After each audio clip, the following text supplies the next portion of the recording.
Good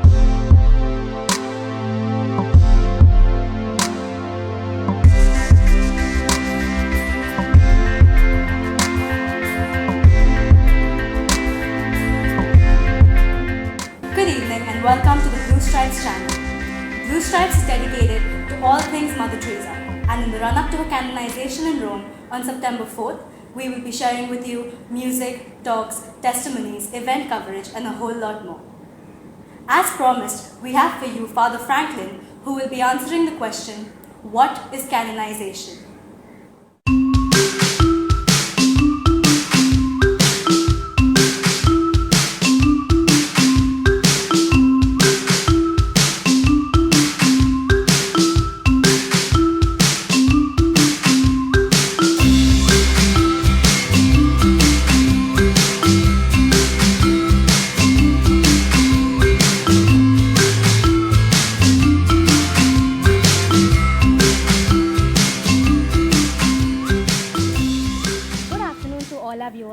It's our privilege to have Father Franklin with us this afternoon, who's going to answer a few questions for us, like what is the canonization, what are its significance, who was the first person to be canonized, and much more. So Father, our first question to you is, what exactly is the canonization?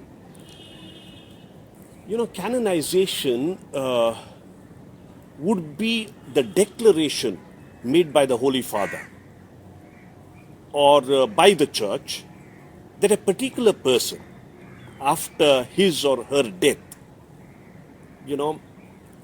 has already gone to heaven, is enjoying that beatific vision, what we call in technical theological terms, and is worthy to be prayed to. So this is some sort of a moral, with moral certainty that the Church is making that declaration. It is actually an announcement that is made by the Church. Father, who exactly is a saint? Well, the saint in the technical sense of the word in the Catholic Church is someone who has been canonized, who has, recognized by the Church as worthy of veneration and worthy of the honor of the altar. That means to say, you can pray to the saint. A church can be built after the name of a saint. That the saint can be, the memory of the saint can be celebrated on a feast day. Okay. A number of these things. And then the pictures of the saints can be printed, with the halo, around their head at the back. You've seen these pictures, most of these pictures of the saints have a halo around. So this is permitted only after the canonization takes place. Father, is there a stark difference between being blessed and being canonized? Oh, yes. There are. You see, the entire process of canonization is a long-drawn process. People are under the impression that we had saints and canonization right from the beginning of the Church. So, for example, someone asked me a question one day, who canonized Saint Peter? You see, actually, for the first few centuries, there were no declared saints. They were, they developed a cult around these holy people, and people recognized them as very holy, martyrs, etc. Okay. This entire process started actually in the 10th century, late 10th century, and the first one to be declared as a saint was in fact Saint Ulrich of Augsburg in Germany. And that was in the year 993, and it was Pope John the 15th who declared him as a saint. That was the first instance of an official canonization. You know why? Because the Church wanted to be sure that this particular person, whom we consider as a saint, is in heaven and enjoying the beatific vision of God. They wanted to be morally sure, and therefore, the church is very, very, where shall I say, wants to be sure to, give that title to someone. Formerly used to take many years to canonize someone, and then the process of canonization could not begin before 5 years after the death of the person. Okay. And it was normally the process started between the 5th year and the 50th year after the death of a particular person, be it a holy man or a holy woman. It was John Paul II, who in a way, the Holy Father is permitted to, break this particular rule of the church.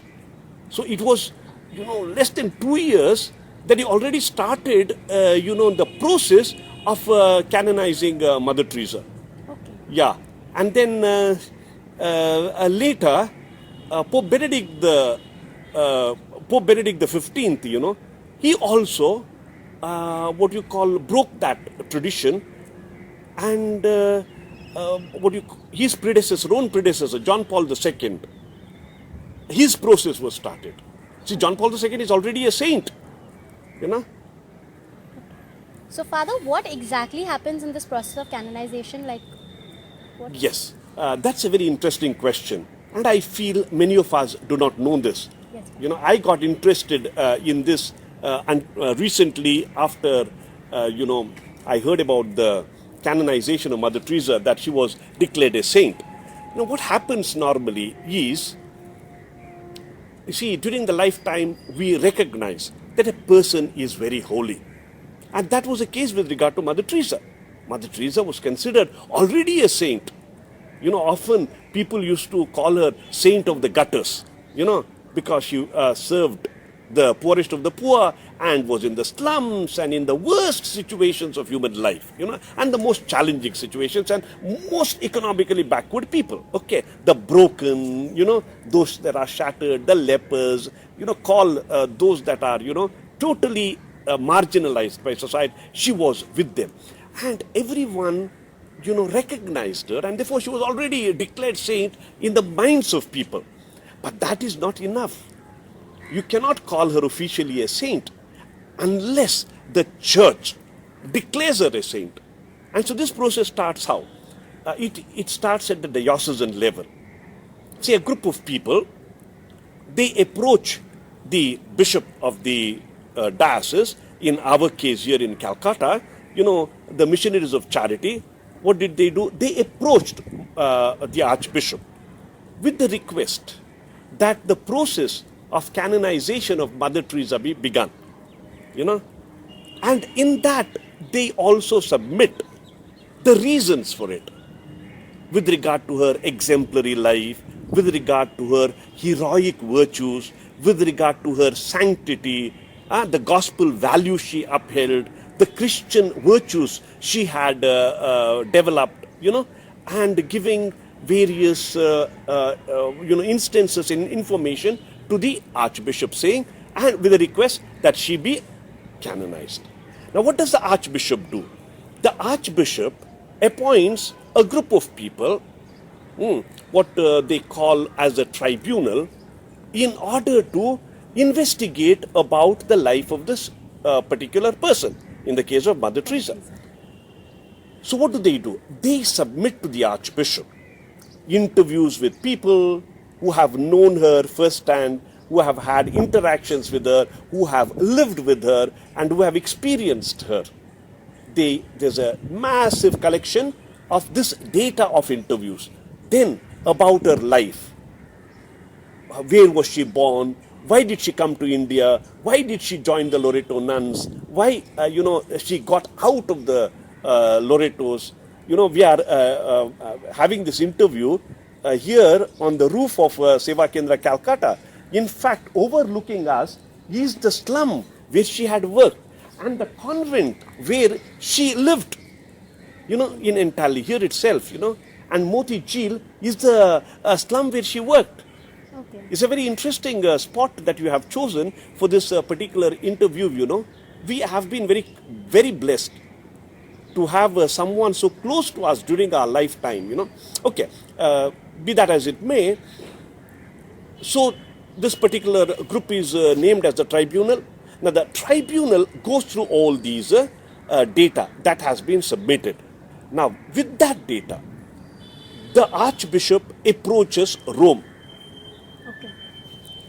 They write to Rome informing about this particular what you call a person.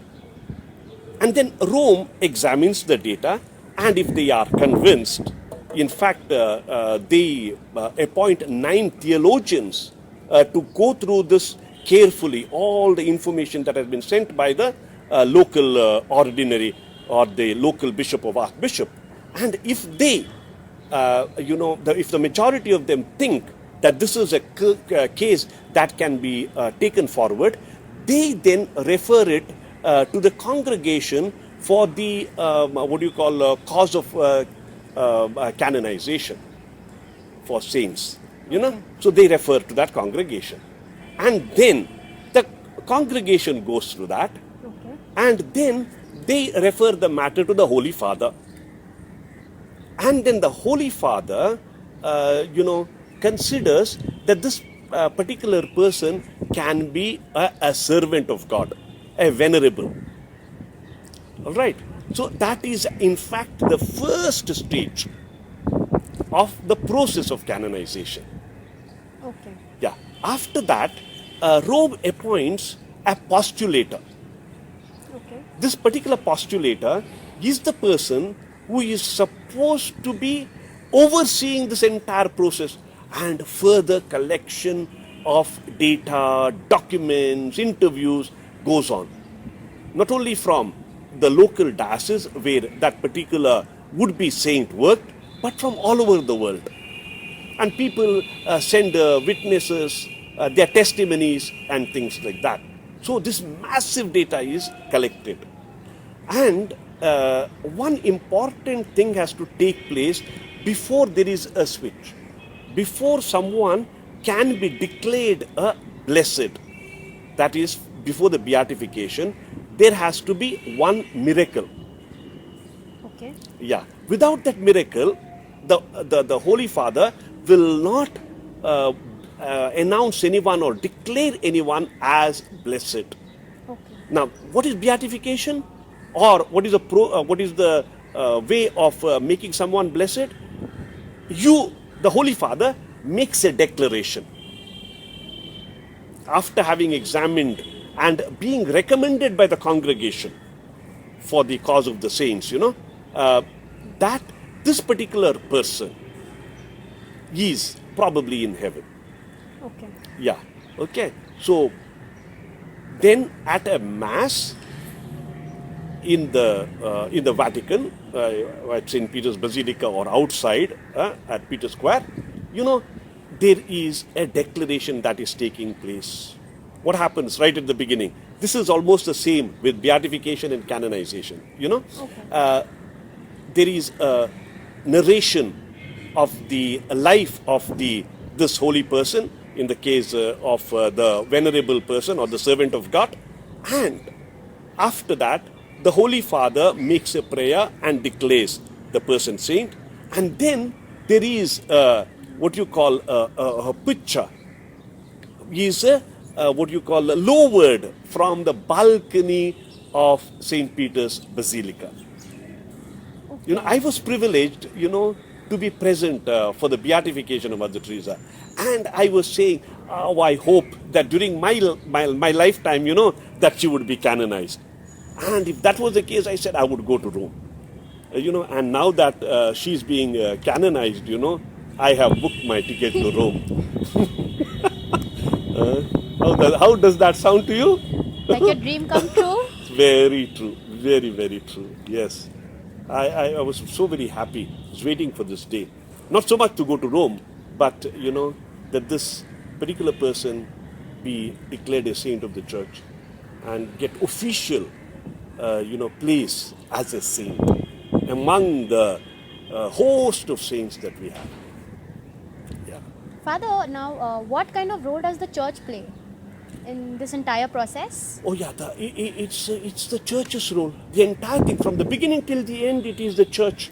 Okay. Yeah, it is the church that is involved from the beginning till the end. Yeah. See, and then, okay, as I said, a beatification. No, once she is declared as blessed. See, we have heard Blessed Teresa of Calcutta. Blessed Teresa of Calcutta, what they want. So she was called as blessed. And we could, pray to her. But once she is declared blessed, no church can be built in her name. No. Okay. There is no official church that can be declared after, etc. Not yet. That only is reserved for the saint. Now comes the next stage. For the next stage, there has to be another miracle. Okay. Only then can she be declared a saint. That is canonization. So to be a saint, you need two official miracles and first-class miracles by the saint. You see what happens? Miracle, to prove that it is a miracle is not an easy job. Of course. Very, very difficult. Because there could be numerous miracles. Don't think that there have not been many miracles. There must have been many miracles by praying to Mother Teresa. But they need to be officially declared as miracles. Because the congregation or the Vatican appoints a team of doctors. So it has to be medically, scientifically proven that this particular miracle, is truly a miracle. And what are the criteria for that? Very simple criteria, but very difficult to prove. One is that it should be spontaneous, that it should be as a result of, intercession to her by either the one who is suffering or by people, her family, or a community to which they belong to.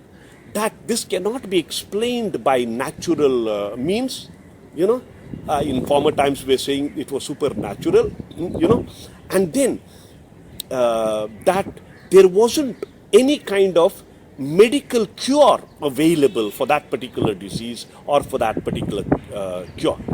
You see, so a number of criteria are there, and doctors go through that very critically. And only when they are 100% convinced, then they present the finding to the Holy See, saying that, yes, we cannot explain this, how this has happened. And so then the Holy See says, yes, it is because of the intercession of Mother Teresa. The first one happened here in India, the first miracle. And the second one was in Brazil. This guy, it's a very interesting miracle. He was suffering from brain problems, brain sickness. And then they had given up all hope.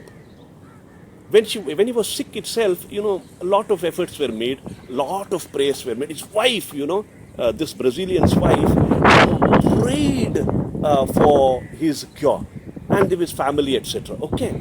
Finally, he went into coma. And in a state of coma, he was being taken to the operation theatre to be operated.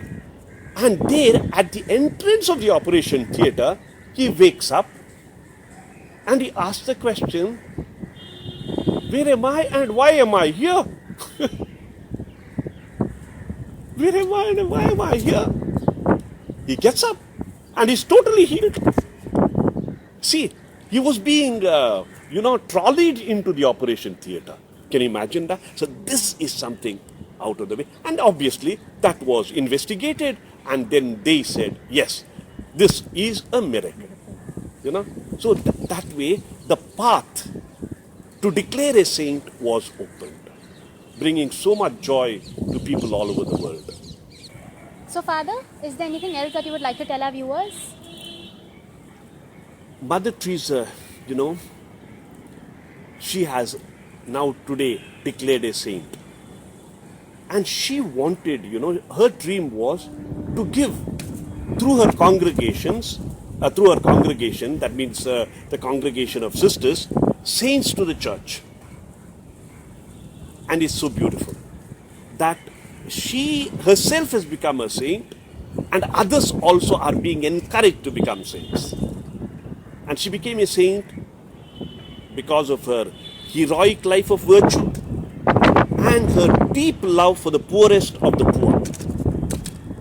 She was, in fact, the manifestation in our modern times of the divine mercy in the world today. In this year of mercy, she who has been recognized as an apostle of mercy and thereby also, being canonized in the year of mercy, is inviting us, I feel, to be merciful towards others, to show that face of the merciful love of God through Jesus, manifested through Jesus in the world of today. You and I, therefore, have to become that. And through that, we could become saints. There's no reason why, Twinkle, you cannot be a saint. God wants all of us to be holy and all of us to be saints. All of us may not be declared saints, but that does not prevent us from leading holy lives and authentic Christian life. That's it. That's it. Anyone who leads an authentic Christian life becomes a holy person, and one who keeps the commandments of Jesus. Love God and love your neighbor. And John would say, love one another. And that's exactly Mother Teresa did. She loved the poorest of the poor, and we should do the same, I feel. Thank you so much, Father, for answering all my questions. Now at least I can say that I know what canonization is personally. So thank you so much for being with us, Father, and answering the various number of questions that I shot at you. It's been a privilege to interview you. Thank you, Father. Thank you, Twinkle. Thank you.